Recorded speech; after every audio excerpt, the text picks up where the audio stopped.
all the time, the This timers meeting which is we being have. recorded. Just a sec. Yeah. So the timing will be begin with the contestant first definite verbal or non-verbal communication with the audience. This usually will be the first word uttered by the participant, but would include any other communication such as sound effects, a stage act, etc. Timer, please pay attention. The green card will be displayed at 5 minutes, will remain up for 1 minute. The yellow card will be displayed at 6 minutes, will remain up for 1 minute. The red card will be displayed at 7 minutes and will remain until the speaker concludes the speech. The speaker has a grace period of 30 seconds, as stated earlier, on lower and upper side. No signal shall be given for the overtime period. Now let us talk about the recordings. I already asked all the participants if they want their recordings to be made by us. So if you request us now, there will be no recording as such. And now let us talk about the stage area. This is something extremely important. And I have a loud voice. I will not be using the mic. So the stage area, I believe Toastmasters Summit start from here, right? The stage area starts from here and till here. All right. The purpose is the stage area is good so that the recording can be made. All right. Now let us talk about something very important. There will be 1 minute of silence between the speeches for the judges to cast their ballot. And I request all the participants, the next participant, when the first participant speech is over, just assemble here so that quickly the participant is coming on the stage. Something extremely important and request to pay attention specifically to all the participants. Let us talk about the protest now. The protests are limited to eligibility, originality, and reference to another contestant's speech and shall only be lodged by voting judges and contestant. Any protest shall be lodged with the chief judge and or contest chair, that is me, prior to the announcement of the contest results. I have already checked that all the contestants qualify the eligibility criteria. As for the originality, a maximum of 25% of the speech content can be borrowed. However, you have to mention the source while you're delivering the speech. All right. Should there be a situation of a protest for originality or for referencing another contestant's speech, the contestant will be given the opportunity to respond to the chief judge, but before the decision is taken. So, if you come to us when we announce the result of this competition, the request will not be entertaining. All right. The speaking order for the contest was determined earlier by having our contestant draw for the votation. The order for the same is as follows. We have participant number one, Toastmaster Satvik Dondial. Participant number second, Toastmaster Kumar Samir. Participant number third, Toastmaster Arjun Jagdish Rao. Participant number fourth, Toastmaster Shrey Saxena. Participant number sixth, Toastmaster Srijita Tyagi. I'm so sorry. Participant number 7th, Toastmaster Aman Aryan. Participant number 8th, Toastmaster Azad Singh. All right. As we stated earlier, we have the cameraman who will be recording and taking pictures of everyone. So the pictures and the videos are not allowed. So please refrain yourself from taking. Yes, I'm so sorry. I'm so sorry, ma'am. Contestant number 5th, Toastmaster Deepthi Sani. Really do apologize. All right. Yeah, Hanshi. Toastmaster Raju, can we do that? Where's the Stage Master? Can we do that? Yeah, sure. It will be done. All right. Yeah. Toastmaster Nimish, I confirm that the contestant and sergeant at arms are briefed by the contest chair. Request you to kindly confirm whether the contest officials are briefed and are present in the room. I confirm that contest officials are present both online and offline. Thank you. Thank you. They have been briefed. All right. And I believe the online facilities are all being done, audio visuals.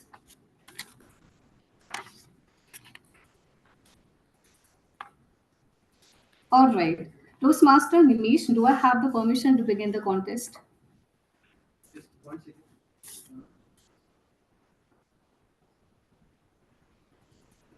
Yeah.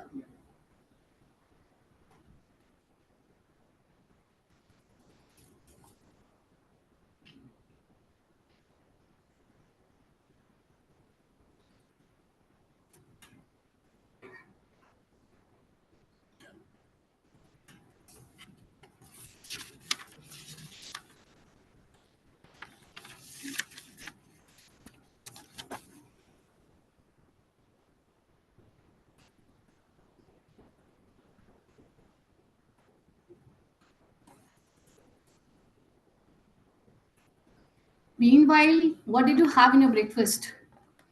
Did you guys have breakfast or not? Yes. What did you have, sir? Mohit, sir? Parathas. All right. All right. It's okay.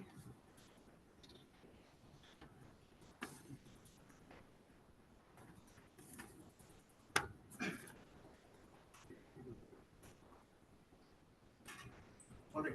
All right. Thank you. Uh, can you also the mic contestants are using? Caller mics are using. Can you just test the mic? Yeah, of course. Toastmaster Raju, can you please come in here? Just wanted to confirm, are there any contest official? Yes. We have. The hybrid contest. The voice is going like if we don't use the mic, will our voice reach contest official? No. On you need to take the hand mic. No. No. Can you just stand here? Yeah, of course. Hi everyone, my name is Parul Raj Hans. I believe I am perfectly audible to you, and if that is the case, please show me a thumbs up. We speak in voice. Yeah. I'm checking. Can you speak in low? Hi everyone, my name is Parul. Caller mic. Okay, I just wanted to confirm it's without mic it is not good. Without mic? Without mic it is audible. I'm without mic. Should can you shut the not doors? take this without mic. Yes. This caller is caller is okay. We have it. We have. Okay, please proceed. All right, thank you so much. Very good.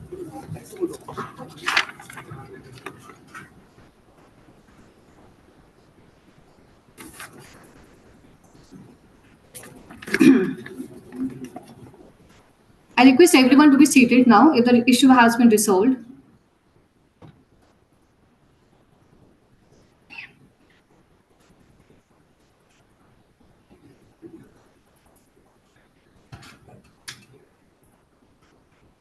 And I request everyone to stop cross talking. We are beginning with the competition. It's a request. All right.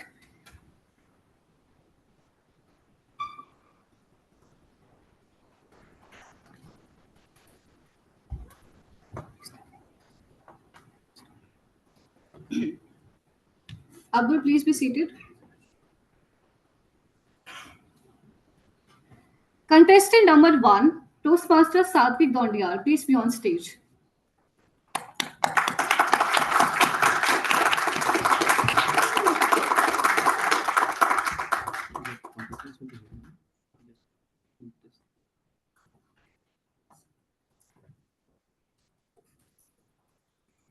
Actually, we have the option. Okay.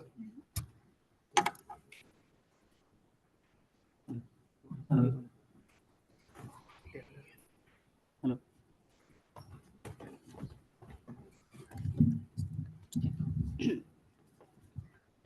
Contestant number one, Toastmaster Sat. Sorry. Hello, am I audible? Yeah, all right, so sorry. So, is it for the online or offline? Just a sec. The mic is not working, I believe. Yes, you will. Not working. Can you say once anything like? So for online or offline? Like Just for both? say Oh, so hello everyone. I'm Satvik. I guess I'm audible.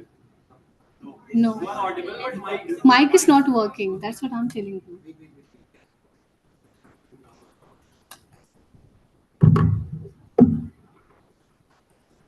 Hello.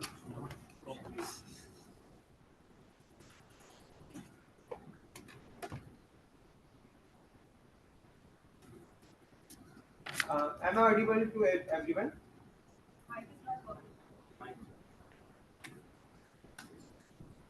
Mic आपके लिए work नहीं कर रहा. We are checking for online. So our online judges can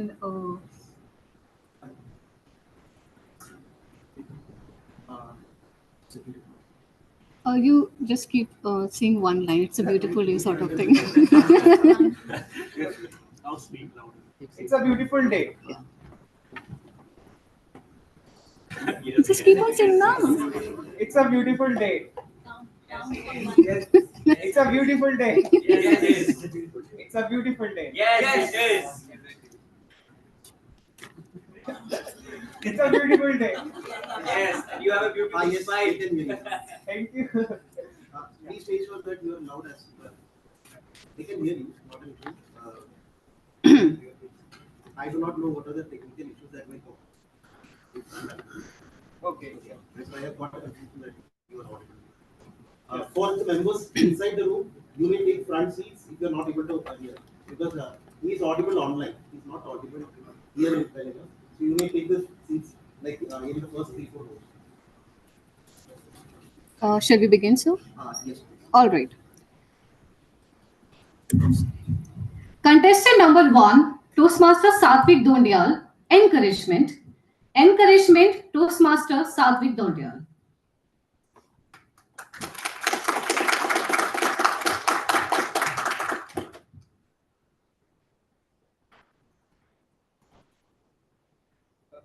Hello everyone. My name is Satvik. I'm pursuing maths honors. I'm doing maths honors. I'm in my second year. I know I look like that. I'm in the first year, but trust me. This is how I introduced myself 2 years ago, and I felt very embarrassed about it. But I never imagined that this incident will one day change my life. Contest chair, fellow Toastmasters, and dear guests. Today, I will tell you a story that taught me a very important lesson in life. This story starts when my college started offline. Before this, my college was online and I had no friends. Mainly because I was very bad at starting conversation offline. That online is way out of my reach. And when I met my classmates offline, we already made their groups. Now starting a conversation with a group, I can't. So I just gave up the hope that I will ever make friends from my class. But I have to make friends. I can now just go to college and have no friends. So in order to make new friends, I decided to join some college societies. New people, new environment, where no one knows that I am bad at communication. So I will just pretend that I am good at communication until I will become good at it. And at first, everything was going great. I was talking to new people, I was starting new conversations until our very first official meeting. At first, I was excited about this meeting because in this meeting, every society member has to come. Means more people, means more conversations, means more opportunities to make new friends. And with that excitement, I went to the meeting. Meeting started and everybody started introducing themselves. Now it's my turn. I stood up, I introduced myself, and soon after introducing myself, I felt that embarrassment. Soon after introducing myself, I cannot clearly see a difference in my confidence as compared to theirs. That day, when the meeting ended, I went directly home without even talking to anyone personally. But as people say, that every adversity is an opportunity. And after giving my time to the thought that I am bad at public speaking, I realized that this adversity is also an opportunity. Because now I know that I am bad at public speaking, then why not just focus on it? Why not just improve it? So with excitement, I rushed over my laptop, searched best public speaking courses, and boom, I found one. Even though it was just in public speaking course, finding it felt like finding an oil reserve in my backyard. My hope that was crushed after the incident skyrocketed until when I looked at its price. It was around 50,000. 50,000 rupees just for one course. at, at that moment, it just felt like that even though it was my backyard, government took the custody of my oil reserve. My hope that went to the sky, boom!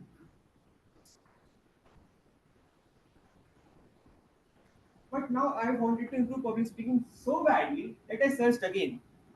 I want to improve public speaking, but I have no money. What should I do? And boom, hundreds of videos. And out of those hundreds of videos, this one video where this guy is talking about Toastmasters. And after watching the video, I realized that Toastmaster is a public speaking platform.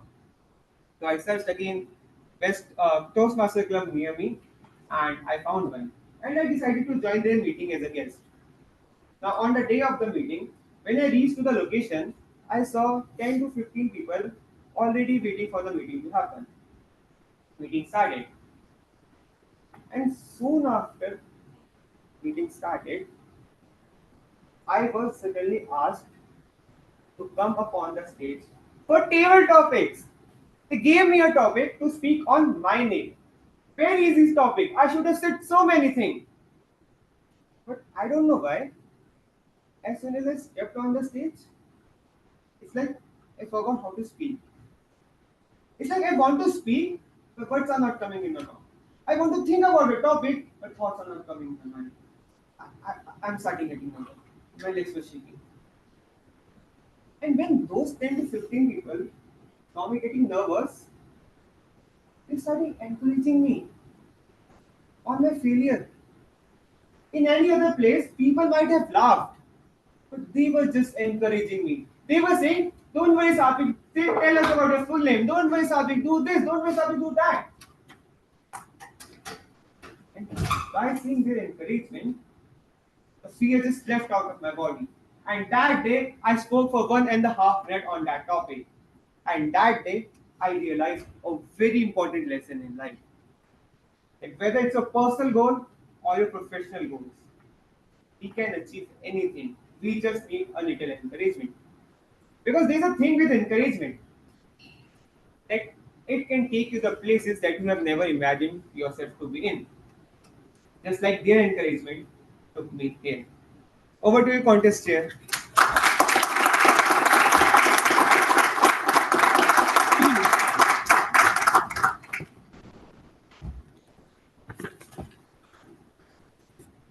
Thank you.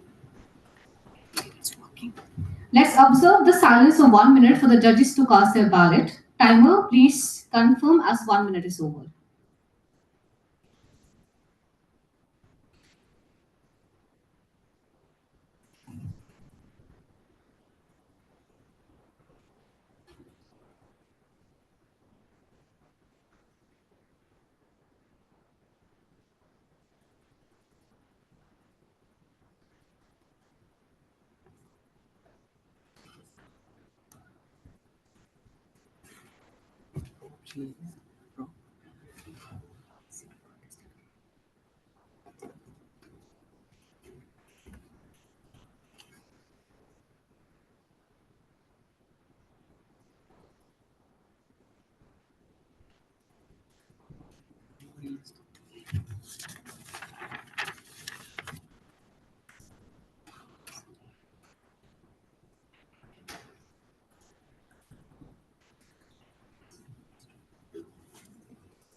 The second participant is online. We are setting up for him.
Please stop cross-talking.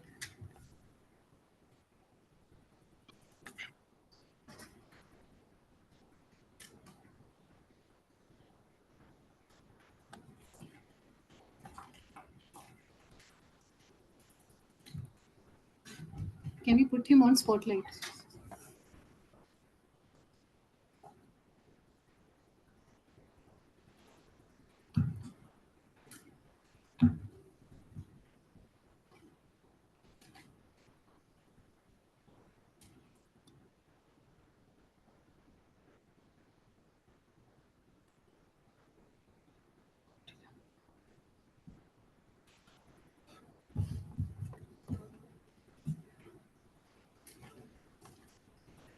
Can't we have only one this screen in the like on the entire? All right.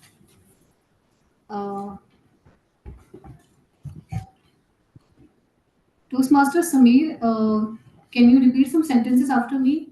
This is a beautiful day. This is a beautiful day.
Toastmaster Kumar Samir, can you see the white screen? Yes, I can. It's green now. All right. Yellow. Yeah. Red. Perfect. Are you ready? Just that I don't see my own video. I just see the screen being presented. You will not be seeing your video. Okay. Yeah. You're perfectly Okay. visible to us. Okay. All right. Contestant number second, Kumar Samir, learning life lessons the hilarious way. Learning life lessons the hilarious way. Toastmaster Kumar Samir.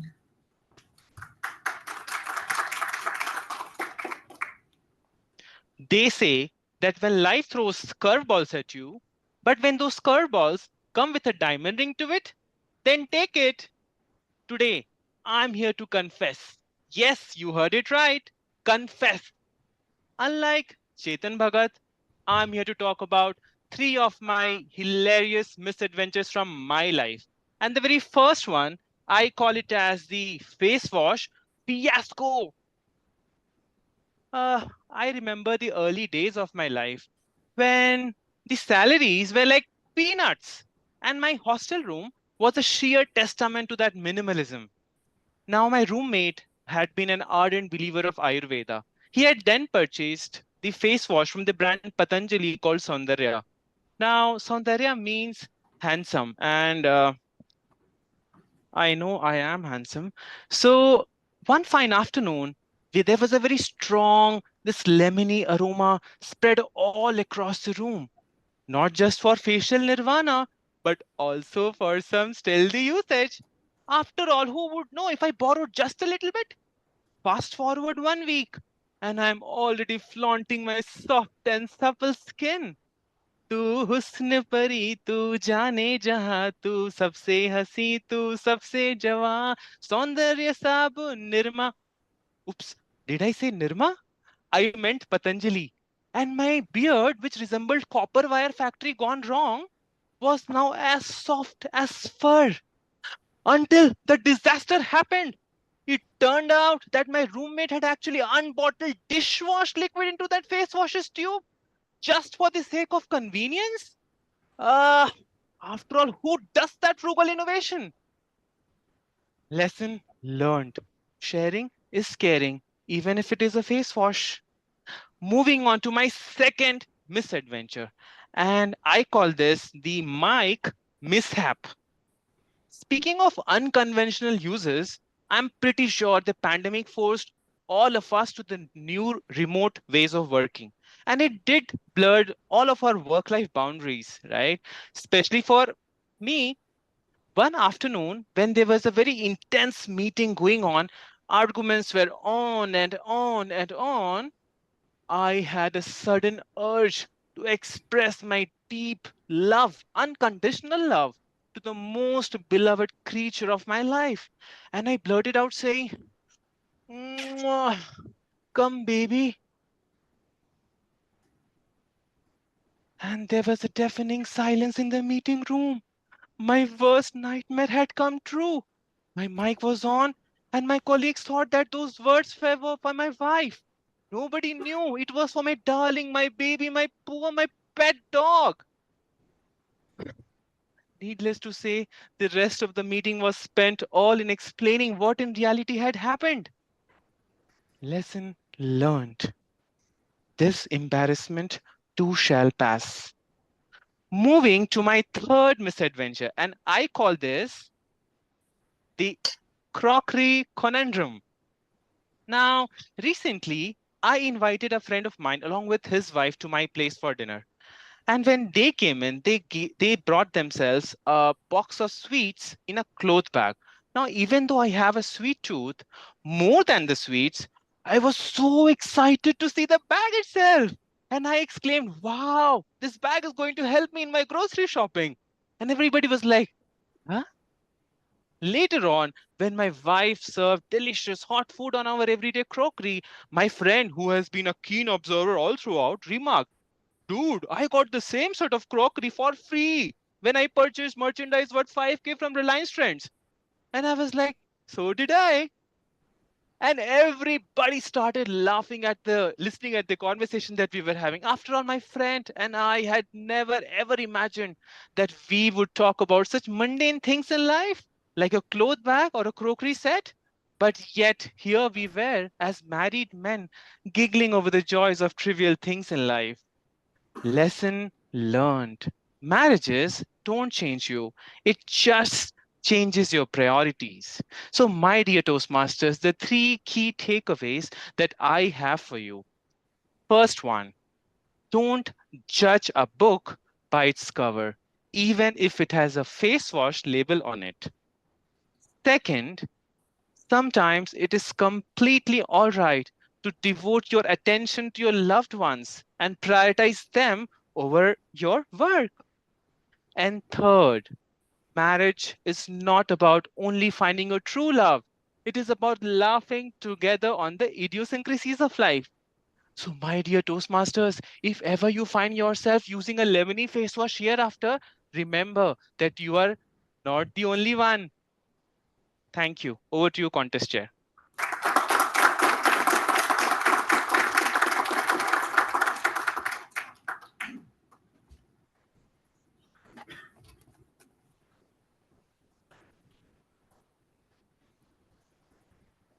let's observe 1 minute of silence for the judges to cast their ballot. Timer, please let me know once the 1 minute is over.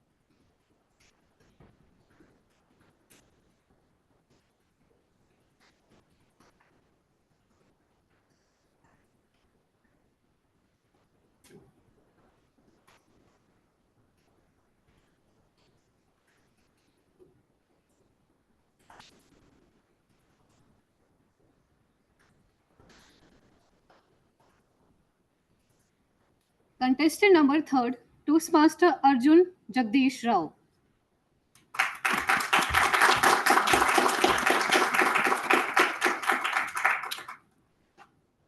Can you repeat after me? This is a beautiful day. This is a beautiful day. All right. Yeah. Can you repeat it once again? This is a beautiful day.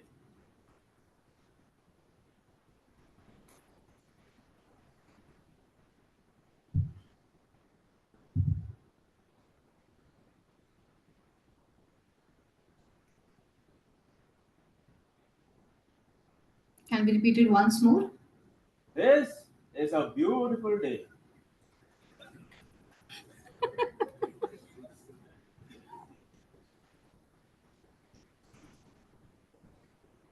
You're audible. This No, you're perfectly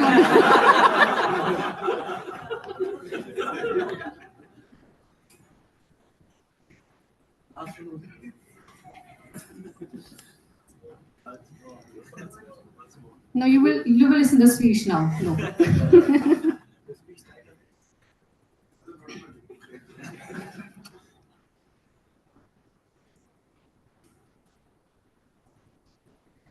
Contestant number 3, Toastmaster Arjun Jagdish Rao. Touch of the disc, Toastmaster Arjun Jagdish Rao.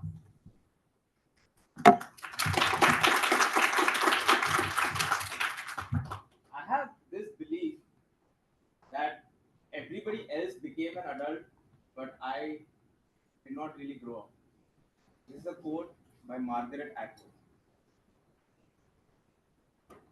This was this one time when I was hanging out with a bunch of my friends, and there is this girl, one of those girls who have to be the popular ones, who are always at the forefront of the latest social movement, who are woke, who are always up to date with their Twitter.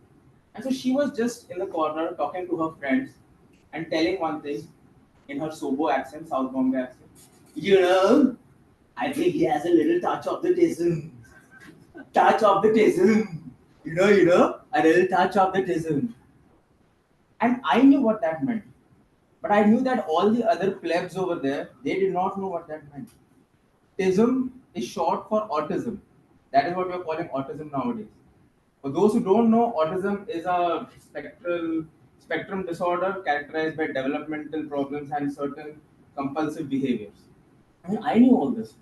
I had just recently heard it on a podcast myself. And I was annoyed at her because I wanted to be the one to introduce this new word to the group. Why is she introducing this word? And I knew a better word. I knew the word neurospicy. Because nowadays we don't call these people neurodivergent also. We call them neurospicy because they're like spicy.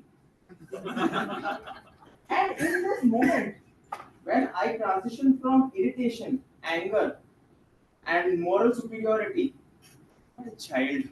What a child. I also realized I am also a child. The thing that I was angry about was that I wanted to be the one to introduce this word to the group. It was like I got these new coins and I wanted to show them, hey, see my new coins. And I started thinking about how many aspects of my life are dominated by compulsive behaviors like this. Like when I'm on the motorcycle riding on the highway and somebody just zooms past me, like my monkey brain, something happens to my right hand and the throttle just goes like this because somehow I have to compete with him.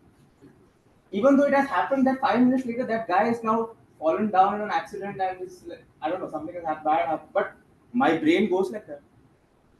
If any movie becomes too popular, like Avengers, I still haven't watched Avengers Endgame very proudly because everybody told me that you have to watch it. You have to watch it, bro. I was like, why?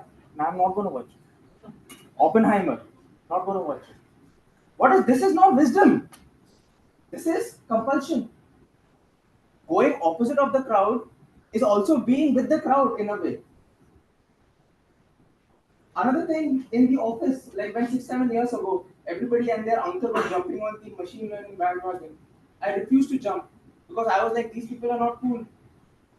And now in hindsight, I should have jumped on the bandwagon. Why am I like this? But it is not all negative. It is not all negative. Sometimes good things also happen. For example, if you start somehow manage to make yourself go for a run every week for like 6 weeks, then again this compulsive brain will take over.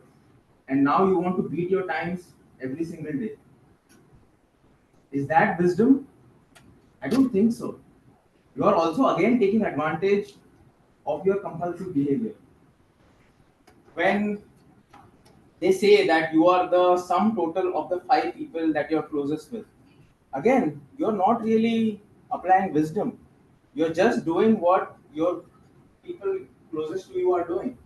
You know, our brains are LHS equal to RHS proving machines. The statement comes first. You know, the statement comes, oh yes, we're going to do this. And in the background, we have to be like, yes. We'll hence prove, somehow we have to do hence prove for this. So we'll figure it out, okay, that person is doing that. And so this is entirely logical.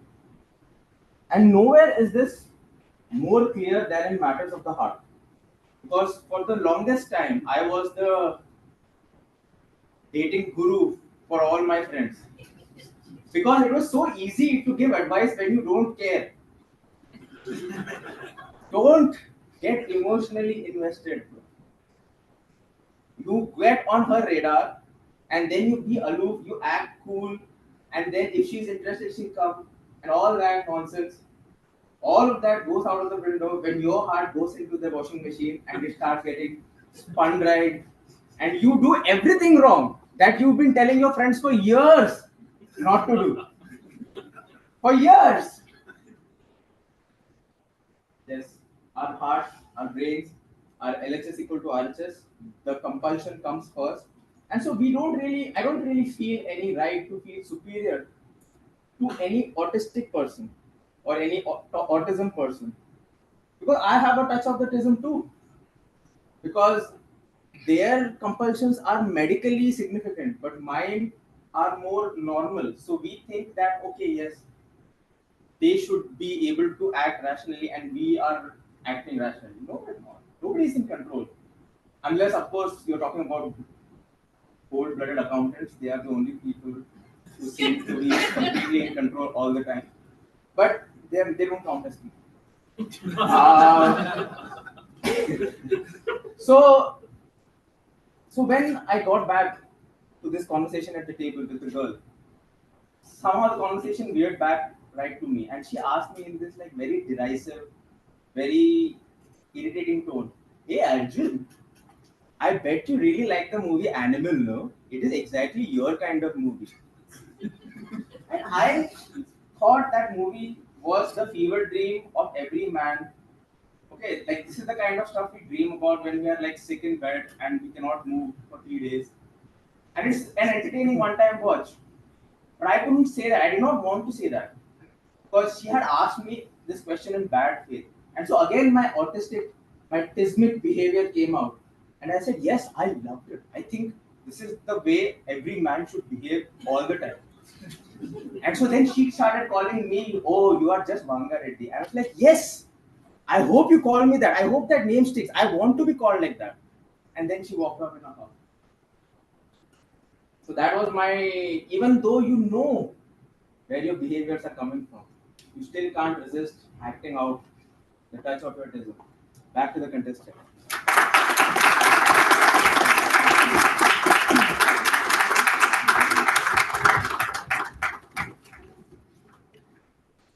Thank you.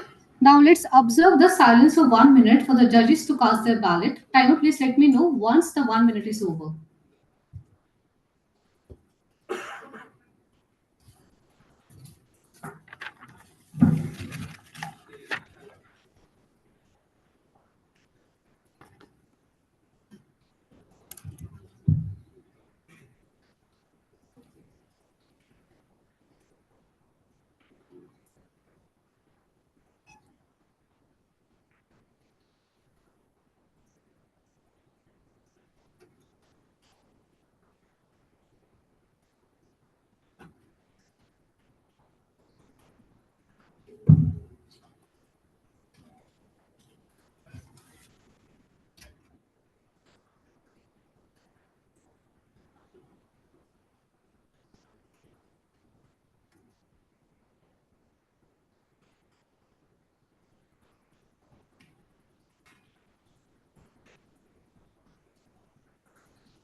Contestant number 4, Toastmaster Shrey Saxena.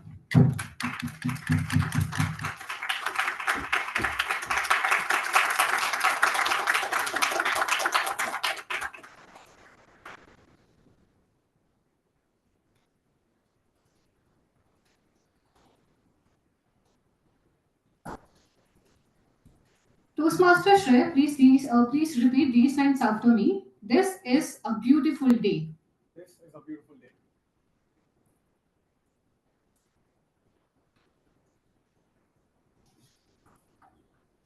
Once more. This is a beautiful day.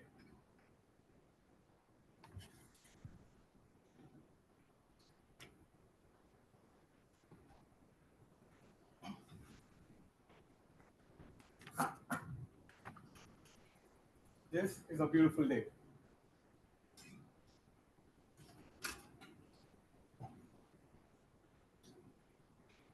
This is a beautiful day.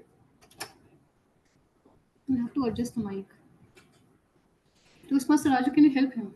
So, this is a beautiful day.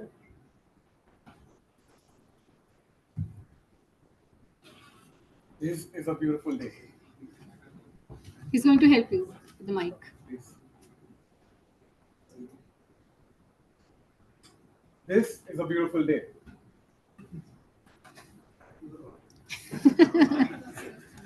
Is there something with the mic or my voice? Voice. Voice. Okay. This is a beautiful day.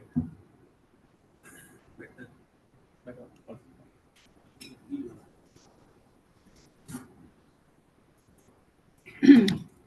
Contestant number 4, Toastmaster Shrey Saxena, Painkiller.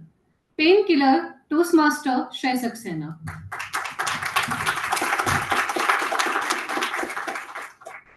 Raise your hands if you have ever been to a doctor. I was 9 years old when I got a terrible wound while cycling. More than me, it was my mom who felt the pain of a little boy. So she took me to a local doctor. They called him Dr. Strange because he had a strange smile. Now, Dr. Strange was a very old man. He was so old that he must have drank the first old monk with the old monk himself. With a strange smile, he tried to assure me, "Don't worry, I will help you." I didn't quite trust him, to be honest, but before I could run, he dragged me and put this injection in my heart.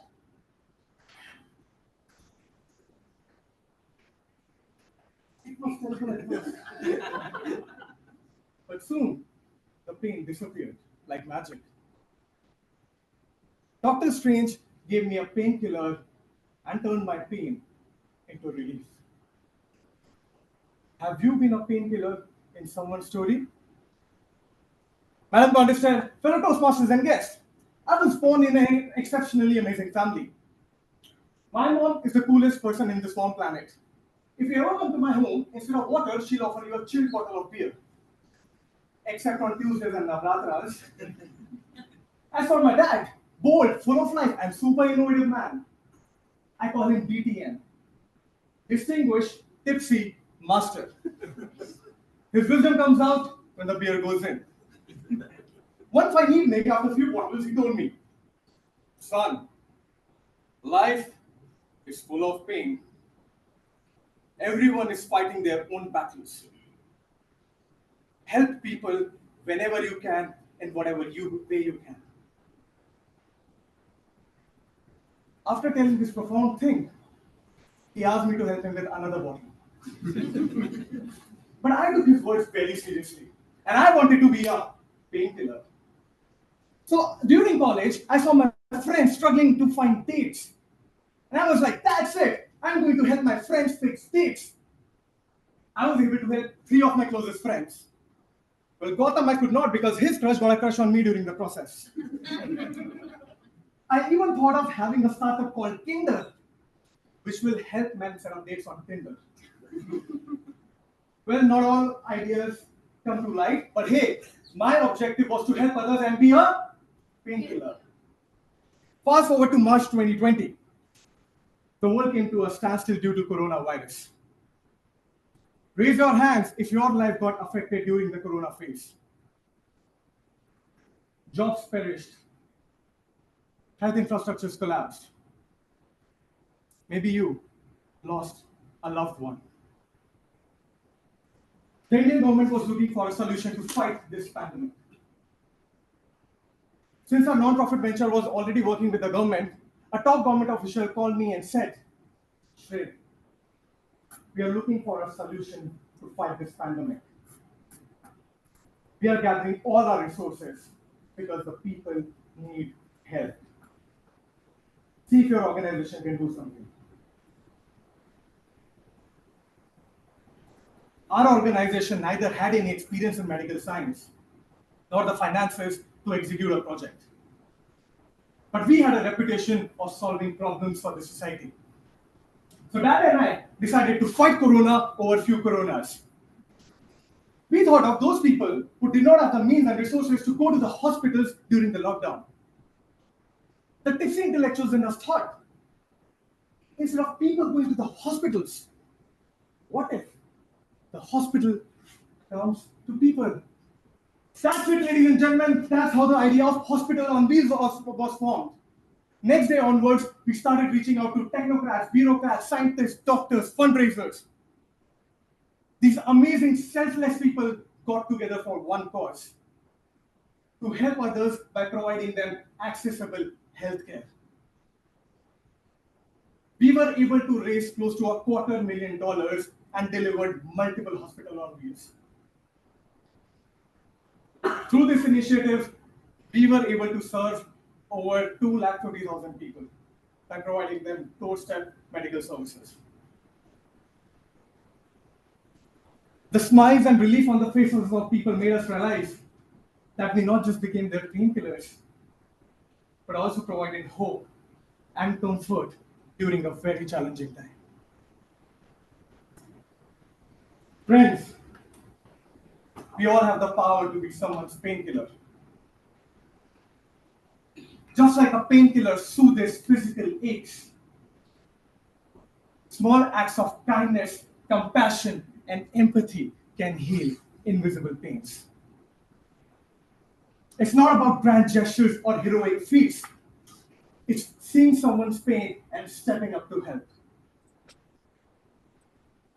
Dear people, I urge you to wear the code of kindness and help others. Help others with a kind word, an attentive ear, or a supportive hand. A distant relative, a colleague at your workplace, or maybe a stranger on the street. You may not be a doctor, but surely you can be a painkiller in someone's story. Honest step.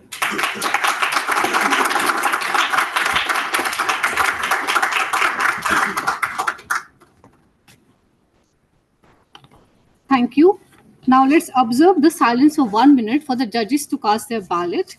Timer, please let me know once the 1 minute is over.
What is something else?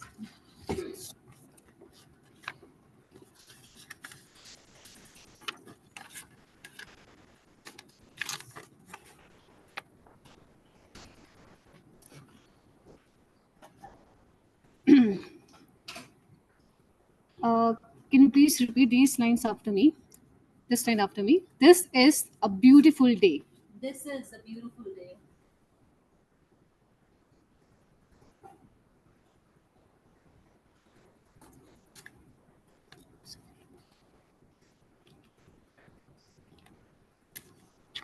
This is a beautiful day.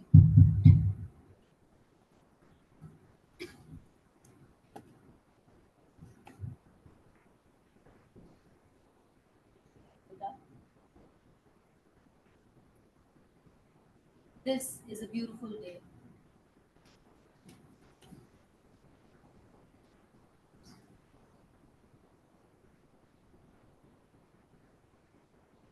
This is a beautiful day. He's checking.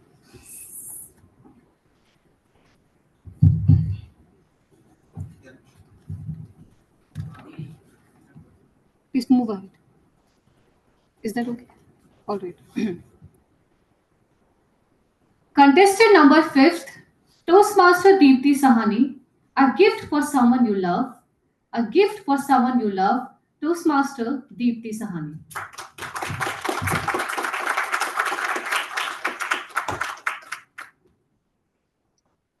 A little girl came home crying, inconsolable, bawling like a baby. She threw open the front door, hands up on the air, bag on one side, and said the most bitter words from her mouth. Why do I have that crooked smile? Why me? Dear Toastmasters and my dear friends, have you ever had that crushing moment when someone uses shaming words for a mere physical feature? For that little girl, it was her smile. For someone else, it could be a balding patch. For you, it could be a twisted ear. The feeling of being too tall, too short, too fat, too thin, just about anything. What do you do in such a time? Fall in the whirlwind of despair, dismay, and darkness? So did the little girl. The little girl, slightly plump, with two pigtails, who so loved to break into random dance tricks every time she heard music, stopped, lifting a lip. The little girl, who used to love to invite people over, even if she met them for the first time, stopped talking to them. The a little girl who used to love sharing endless stories about school, friends, teachers, what she ate, how fast she ran but came last, and how she lost her eraser to find someone else's. Stopped, abandoned. She stopped because she started realizing that something was not right with her.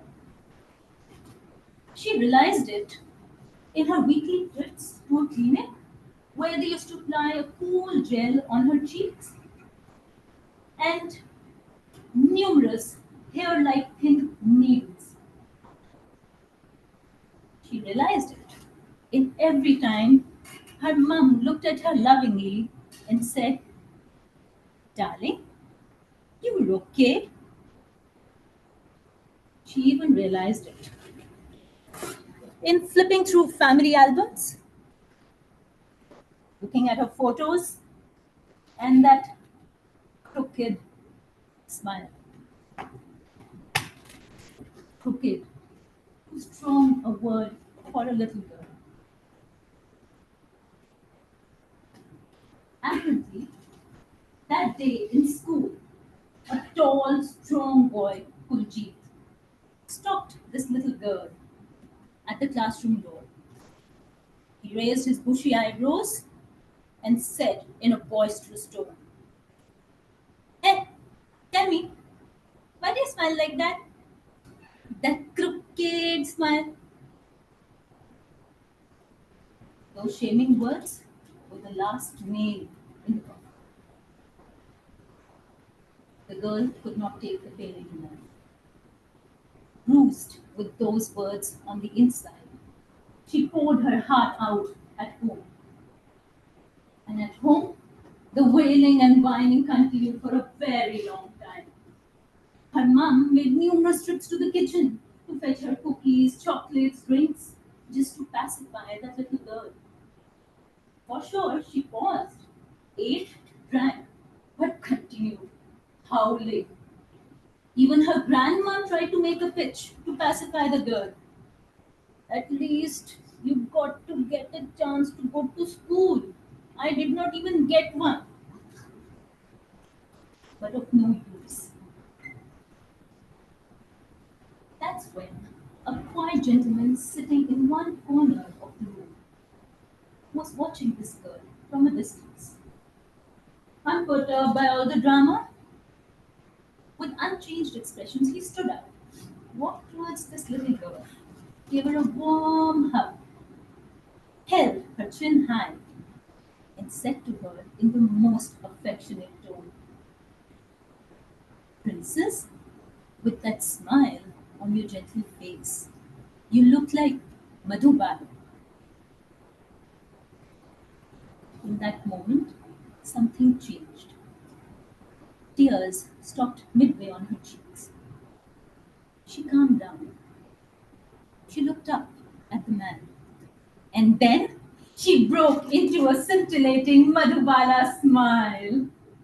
Well, for the uninitiated, in those times, Madhubala was an actress with unparalleled stardom and someone who had an unconventional, asymmetric, yet an iconic smile. That cool, calm guy or man sitting in that corner is my dad.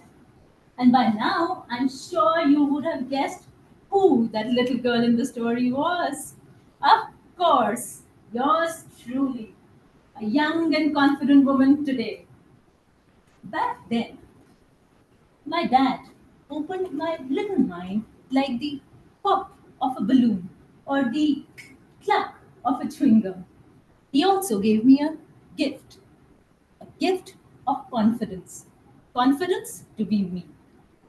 But today, I realize that impact is much greater.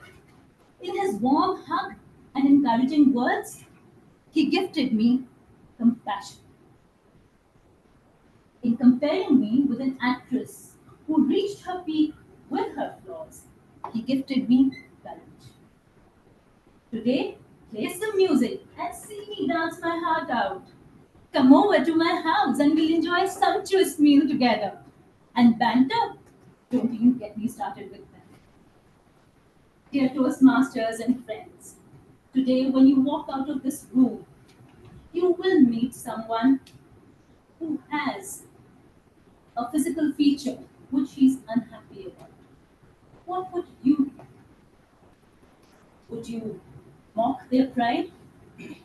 Would you brush them aside? Would you simply sympathize? Or rather, give them their scintillating Madhubala smile? Madam Contest Chair.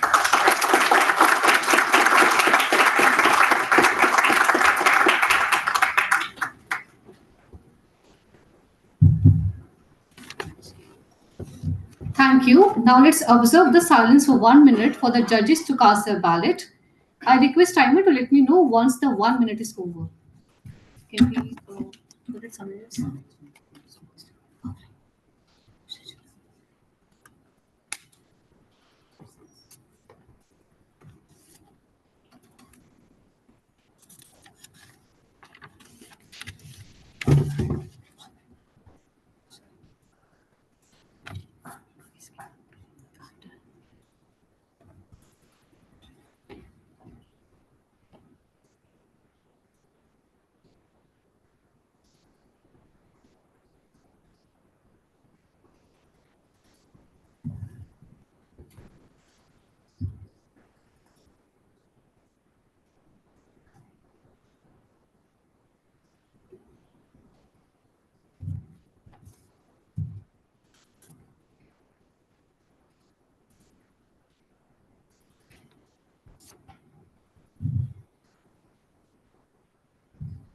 Contestant number 6, Toastmaster Shejita Tyagi.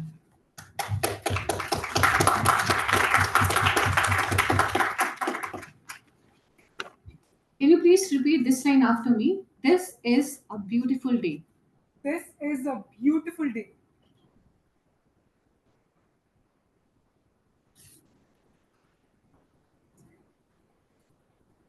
Once again. This is a beautiful day. Fine. All right. Contestant number 6, Toastmaster Shejita Tyagi. Where will you deboard? Where will you deboard Toastmaster Shejita Tyagi?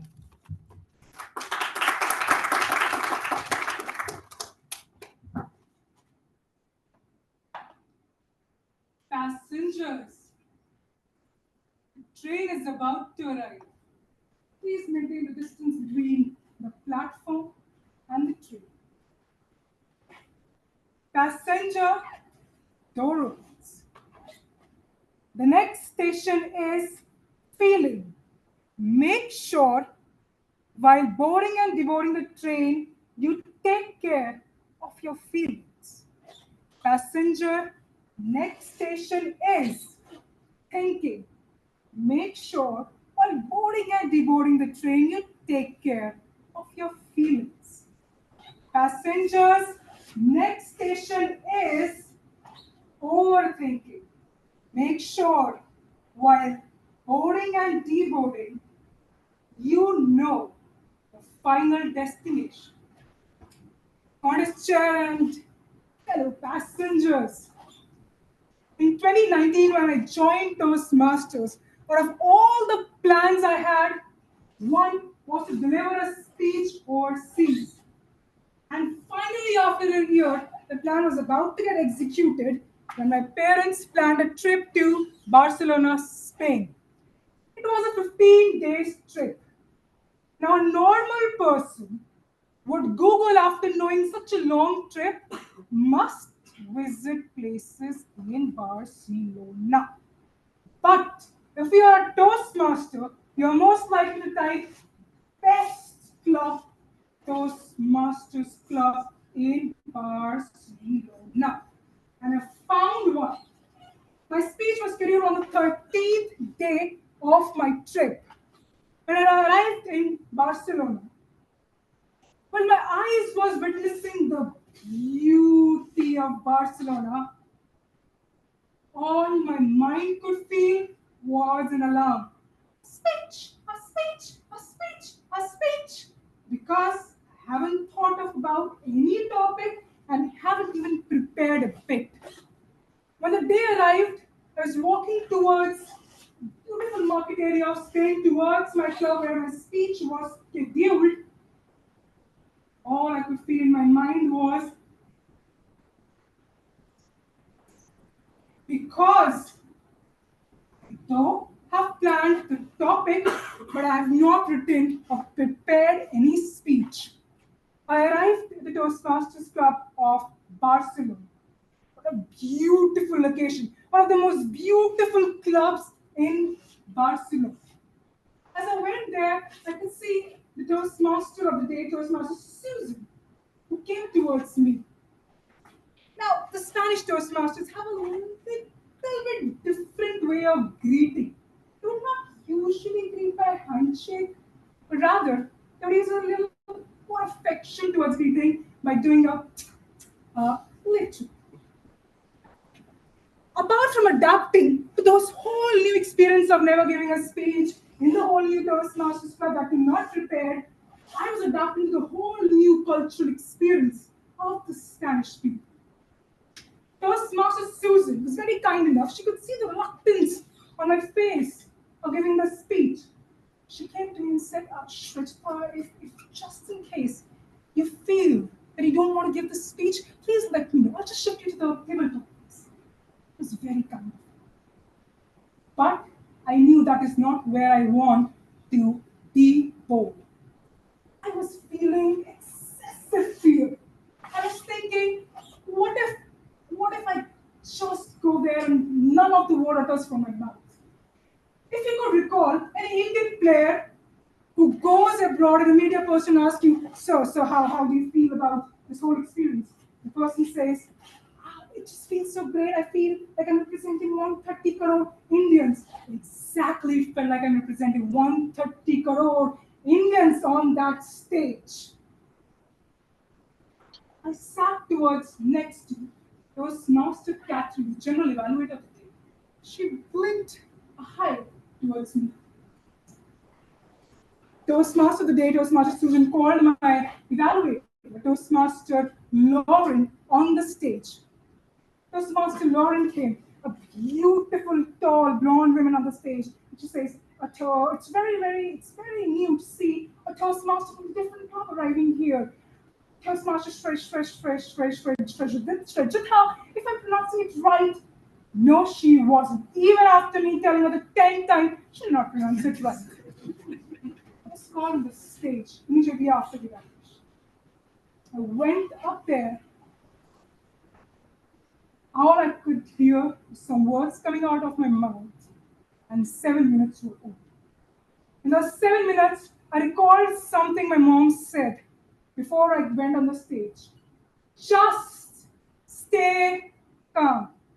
But I recalled this after I gave my speech, so it went a little loud. And it was reflected when my Toastmaster Susan evaluated me, and she said, Toastmaster Shweta, it was wonderful listening to you. It was such a new experience. You were full of energy.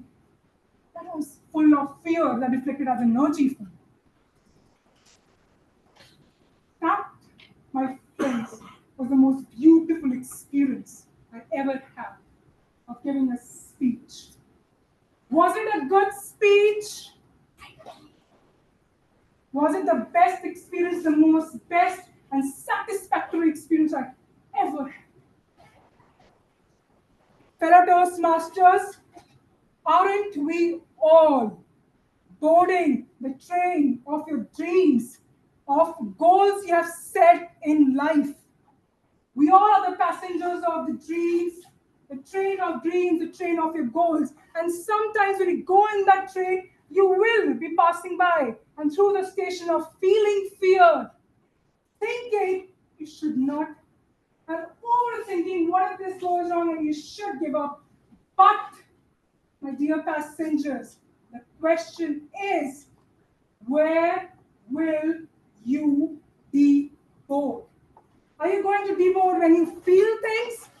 Are you going to deboard when you have thought not to? Are you going to deboard when you have thought over?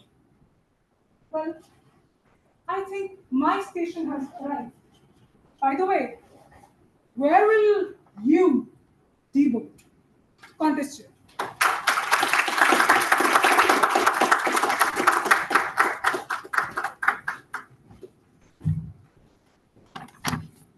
Thank you. Now let's observe the silence for 1 minute for the judges to cast their ballot. Timer, please do let me know once the 1 minute is over.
Toastmaster Aman, can you confirm the screen? Which color are you seeing right now?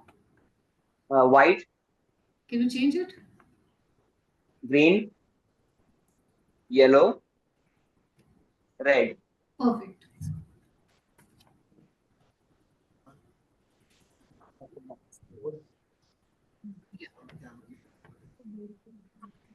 Toastmaster Aman, can you lift your camera a bit?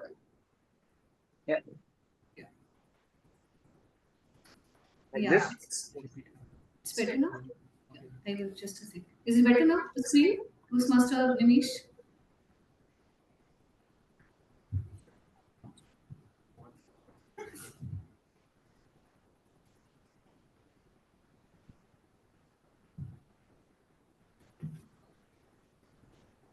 The screen is better. Okay. ये participant है, Toastmaster Aman, please repeat this again after me. अमन तो participant है, उसके बाद official कौन हो सकता है? नारायण एक ही होगा मेरे ख्याल से. I think someone is speaking. कहाँ से आ रहा है? Abdul. Abdul. Yeah. Okay, I'll repeat after you. All right. Thank you. Thank you for the patience. Please repeat this again after me. This is a beautiful day. This is a beautiful day. Can you be a bit loud? This is a beautiful day. We are checking. Please allow me a minute. Yeah. All right, so. All right.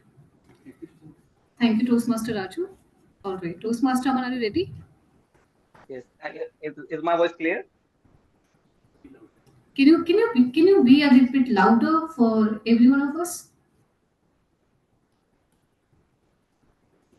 Yeah. Is it better now? Is it better now? No, not at all.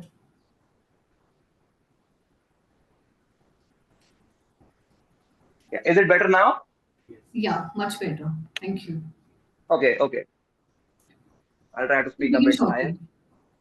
Yeah.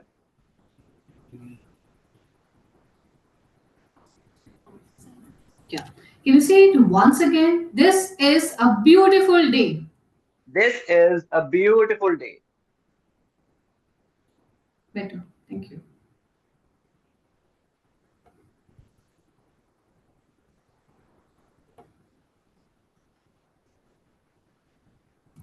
Can you repeat it once again? We are so sorry. This is a beautiful day.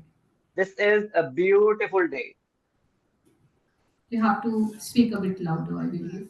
This is a beautiful day. I think I can also do one thing. I can switch to a wired headphones. He's trying to do something for the volume. From my side, it is okay. All right. You have to repeat it once again. Toastmaster Aman.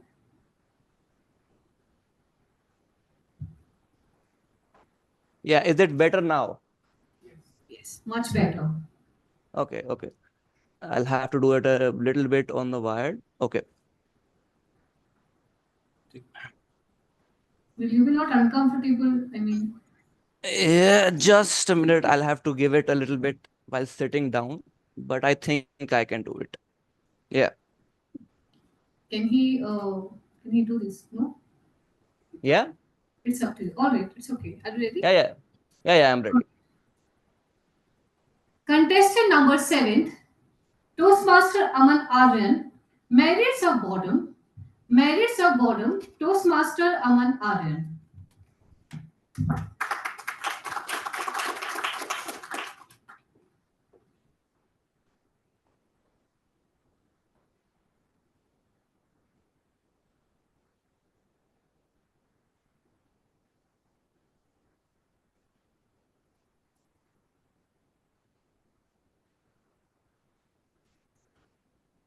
What you just experienced is called boredom. When I was joining this meeting, I thought of giving you a gift of boredom. Boredom as a gift? Is this guy crazy? No, I'm not. Believe me. Answer this question. When was the last time that you were bored? Was it today? Was it yesterday? Or was it in the previous week? Pretty hard to answer, isn't it? But how actually did we get here? We got here when you were going from office to your home and you were texting on your phone. When you were sitting in front of the TV and you were checking your emails. When you had a little bit of free time, you were trying to do some origami or gardening or something like that. When we do these things, we think that we are very efficient. But in being efficient, we have lost something much, much more important. What is it? We have stopped being bored. When you are bored, it is not like your brain is idle. You might be, but your brain is not idle. It enters a default state, which is a scientific term, by the way. When it enters a default state, it looks back at your past. It thinks about and plans the future actions. It also thinks about what's happening in your surrounding, actually taking what's in your surroundings. It makes a reflection in your mind that can't be seen in any other way. Being bored is the only way to see your brain's reflection. Now, I can give some scientific proof, but I don't think you would be interesting. You might get bored. So I have a few pictures that will help me prove my point. Firstly, I have an image of 1980s Mumbai local metro. Here, most of the people are just sitting there doing nothing. There's maybe one person in the back who is reading a newspaper, but all the others are just sitting right there. Now, let me show you the next picture. The next picture is the representation of an artist of what future metros might look like. Again, we can see here, nobody is using their phone. Everybody is just sitting right there, doing absolutely nothing. But now we get to the interesting part. This is Delhi Metro in today's time. We can see that almost 90% of the people are like this, using their phones. Well, we can see from this 3 pictures that the past was filled with boredom. The future is filled with boredom, but only in the present that we don't want to be bored. Gives you something to think about. Now that I have proved that we want to be bored in the past, we want to be bored in the present, but we don't want to be bored in the we want to be bored in the future, but we don't want to be bored in the present. I'll tell you what I have observed, the changes in me that have helped me after I have been bored. Firstly, let me ask you again a question. Does it happen frequently that you can remember the lyrics of many songs, but you forget where you have kept your keys? It happens very often. You forget what was the birth date of your friend. And sometimes you also forget your wedding anniversary. It's not because of memory. It is because you're like a Tarzan. A Tarzan in what way? Because when you are not getting bored, you're jumping from one vine to the other, not having any time to think about what is happening. And when that happens, you forget things. You simply don't have the time for things that are not immediately important.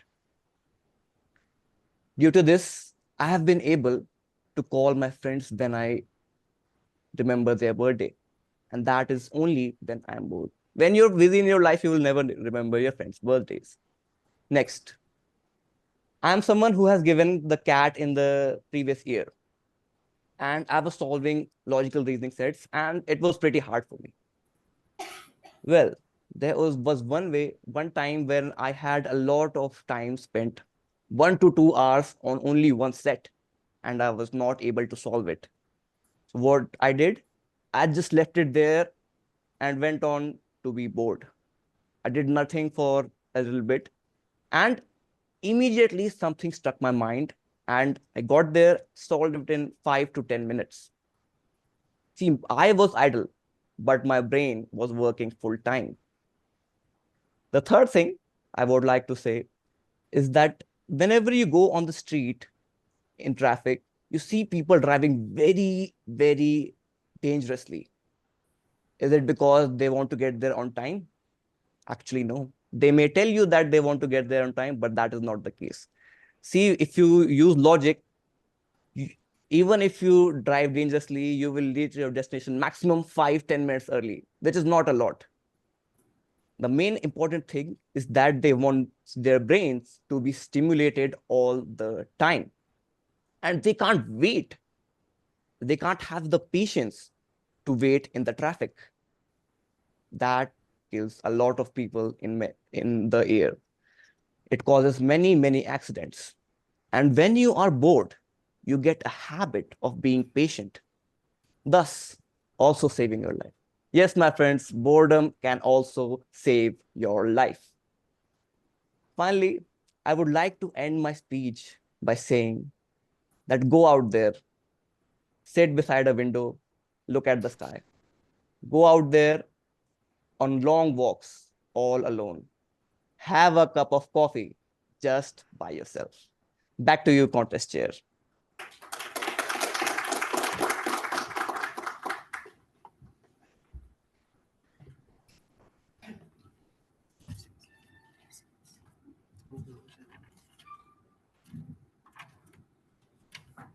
Thank you. Now let's observe the silence for 1 minute for the judges to cast their ballot. I request timer to let me know once the 1 minute is over.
contestant number 8, Toastmaster Azad Singh.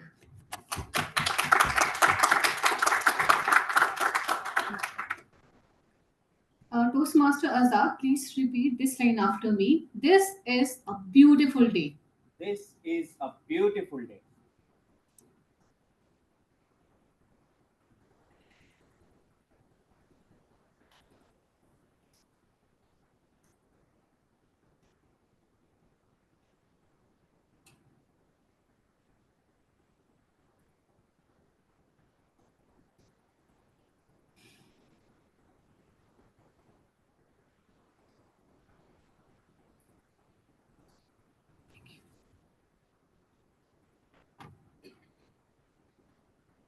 Contestant number 8, Toastmaster Azad Singh. Look at your thumb. Look at your thumb, Toastmaster Azad Singh.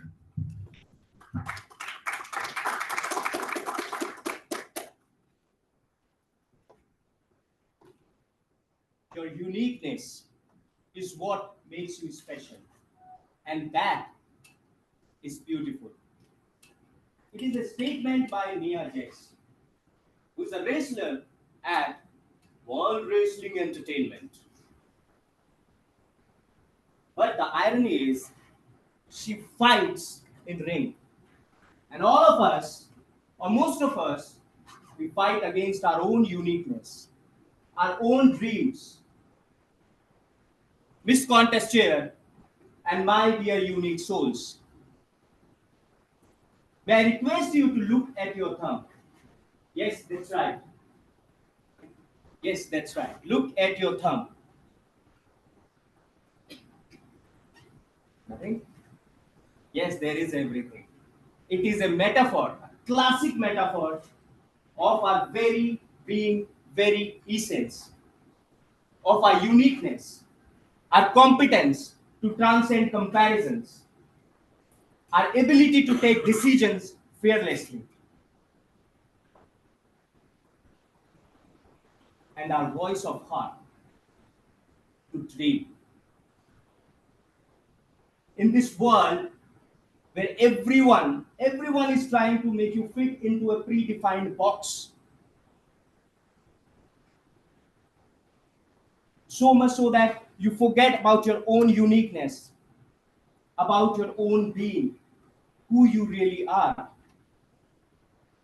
And let me tell you, it all starts with our childhood, the very beginning, the very first day of your birth.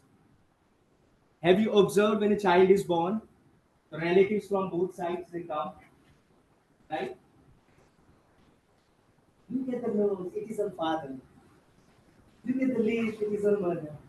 नहीं बहन जी नाक तो हमारे बेटे की है। Right? Our features, the facial features, they are compared on the very first day. What about the inner being of the soul who is just born? And the child may be like, I give up. Babe, please let me breathe.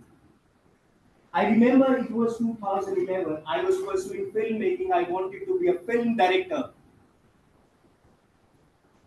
I was given this Best Student Award of Year, Mr. ASMS, Asian School of Media Studies.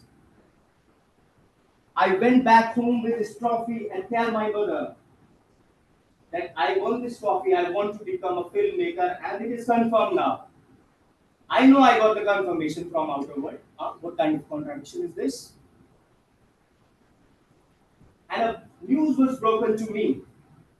And the news was, my sister got married to someone she loved.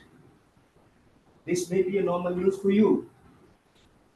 But being born after my sister, being the second eldest, I knew that it is my number now. In next 6 months, they are going to get me married. Because I told them that I wanted to go to Mumbai to become a director. But I was not allowed. See, the normal news got converted special for me. Life took a complete turn. I was going in that direction. Now I'm moving to the next direction. to the opposite direction. Here I am married at the age of 24. But without a job. Similarly, if I cut to this story to a unique soul who's my friend, amazing comic timing this person has. Amazing. Everyone, those who know him must have given him the advice that please be a comedian. Go and try stand-up comedy. His father is a judge in UP. One of his brothers is a judge in UP. One of his brothers is doing very good as a lawyer. This is a pressure for him. Nobody is asking him what he wants. What is his dream? What is the voice of his own heart? Nobody asking him. But he was asked whether he wanted to get married. He too got married. But the irony is, after marriage, he was blessed with a beautiful, adorable girl. I'm very fond of her. And in November 2021, this person, I don't know what kind of struggle he was going through, he committed suicide. He shot himself dead. Can you imagine? The person who used to be happy-go-lucky committed suicide. We can only imagine the reasons now. There can be n number of reasons, my friends. But one thing is for sure, he did not realize that he had something special in him. He had something special. He was blessed by God with a skill, with a uniqueness. Very seldom we can oversight or we can totally ignore our own uniqueness. But just like our thumbs, we are distinctly different. We come with our own kind of experiences. We come with our own kind of strength, weakness, talent, skill, and whatnot. But one thing is common, my friends, the emotion which connects us. Which is why you are quietly listening to me. Maybe I am making sense. May I request all of you to keep your hand on your heart. Close your eyes and ask yourself whether you are living the life that you wanted to. If yes, you can open your eyes. I'm sorry. If yes, then kudos to you. You are killing it. But if no, and in doubt, look at your thumb. Contest here.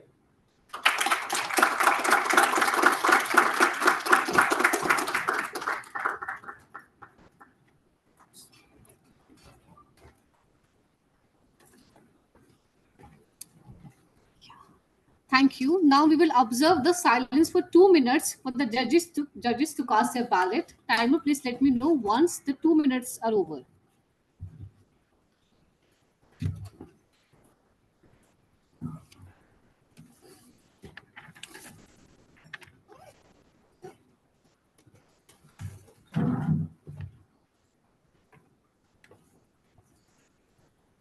I request everyone to be seated.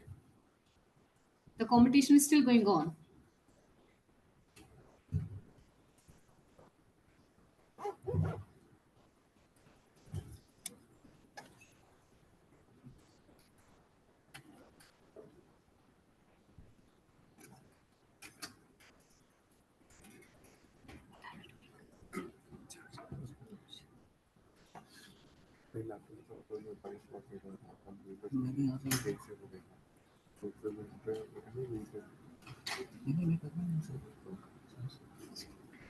इसमें कितना बोलना है table topic में 1 unit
है